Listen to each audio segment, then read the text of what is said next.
ये है बोलते पन्ने और आप सुन रहे हैं आज के अखबार, ताकि आप जान पाएं स्याही से रंगे पन्नों में छपी खबरों का सच। नमस्कार, मैं हूं शिवांगी।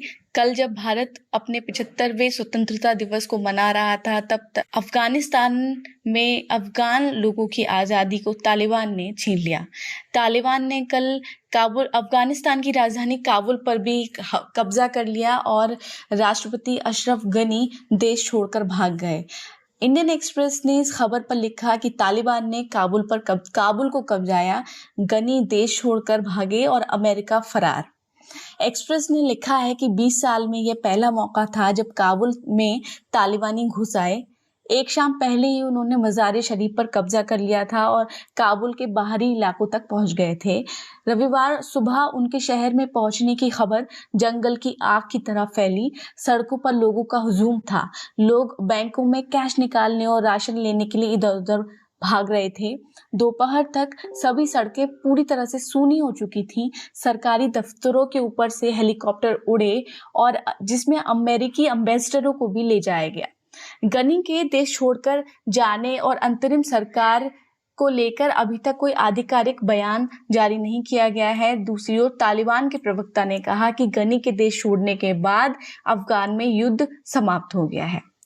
हालांकि गनी के देश छोड़ने को लेकर अफगान नेशनल रिकाउंसलिंग काउंसिल ने समाचार एजेंसी एएफपी को बताया कि वे देश छोड़कर चले गए हैं और ऐसे समय में उन्होंने देश छोड़ा है जबकि देश को उनकी सबसे ज्यादा जरूरत थी। अल्लाह उनसे इस पर जवाब ले। इंडियन एक्सप्रेस ने यह भी लिखा कि साल 1996 में जब तालिबान ने सत्ता कब्जाई थी तो सिर्फ पाक, यूएई और सऊदी अरब ने उसको मान्यता दी थी। अब देखना होगा कि इस नई सच्चाई को दुनिया किस तरह स्वीकारती है। भारत का स्टैंड क्या होना चाहिए, इस पर भी इंडियन एक्सप्रेस ने एक एक्सप्लेनेटरी स्टोरी की है और लिखा है कि इस क्राइसिस के समय जब अमेरिका और पाकिस्तान अपनी अपनी भूमिकाओं में सही ढंग से नहीं निभा रहे हैं, तब भारत किस तरह से प्रतिक्रिया दे। इस खबर के इतर इंडियन एक्सप्रेस ने मेघालय में हुई एक अहम घटना को पेज 1 पर तो नहीं लेकिन अंदर के पेज पर लीड बनाया है, जबकि द हिंदू ने इसे पेज 1 पे लिया कि इंडिपेंडेंस डे के दिन यानी कल यहाँ पर भारी हिंसा हुई राजधानी शिलोंग में और कई जिलों में। यहाँ 48 घंटों के लिए इंटरनेट बंद करना पड़ा और मामला था एक पूर्व आतंकवादी की हत्या के, जिसके खिलाफ लोग सड़क पर उतर आए और लोगों का कहना था कि पुलिस ने फेक एनकाउंटर किया। हालात इतने खराब हो गए कि कल मेघालय के होम मिनिस्टर को फिर इस्तीफा देना पड़ा और उन्होंने इस हत्या की न्यायिक जांच की मांग की है। पूर्वोत्तर के राज्यों में होने वाली हलचलों की अहम खबरें अक्सर हिंदी अखबारों से गायब होती हैं। आज भी कुछ ऐसा ही हुआ है। द हिंदू ने काबुल को ही लीड बनाया है। साथ में संसद में बहस न होने से जुड़ी सीजेआई की टिप्पणी को अहमियत दी है, जिसमें उन्होंने कल कहा था कि बिना बहस बिल पास हो जाना एक चिंता की बात है।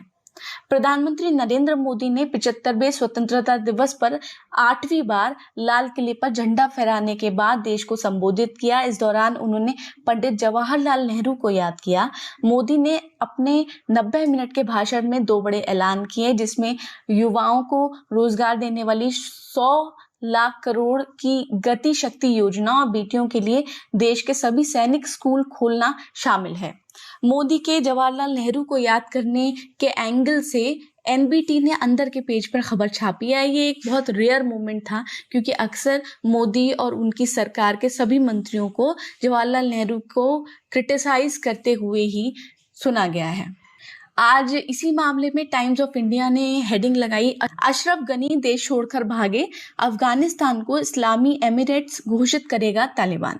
टाइम्स ने अंदर के पेज पर एक इन्फोग्राफिक दिया है कि अफगानिस्तानियों के लिए दोबारा लौट आया है 1990 का दशक। खबर में ये भी बताया है कि अमेरिकी सेना के 20 सालों के दौरान भी बहुत शांति नहीं रही। तालिबान का बहुत से इलाकों पर तब भी कब्जा था। एनबीटी ने आज लीड लगाई है, अफगानिस्तान में 20 साल बाद लौटा तालिबानी साया। पेज 1 पर खबरों के चयन के मामले में आज हिंदुस्तान कुछ अलग है। हिंदुस्तान ने मोदी के बयान को लीड बनाया है, जबकि अशरफ गनी के देश छोड़कर भागने और अफगानिस्तान पर तालिबान के कब्जे को सेकंड लीड बनाया है। 15 अगस्त को अमर उजाला और दैनिक भास्कर अखबार नहीं छापते हैं।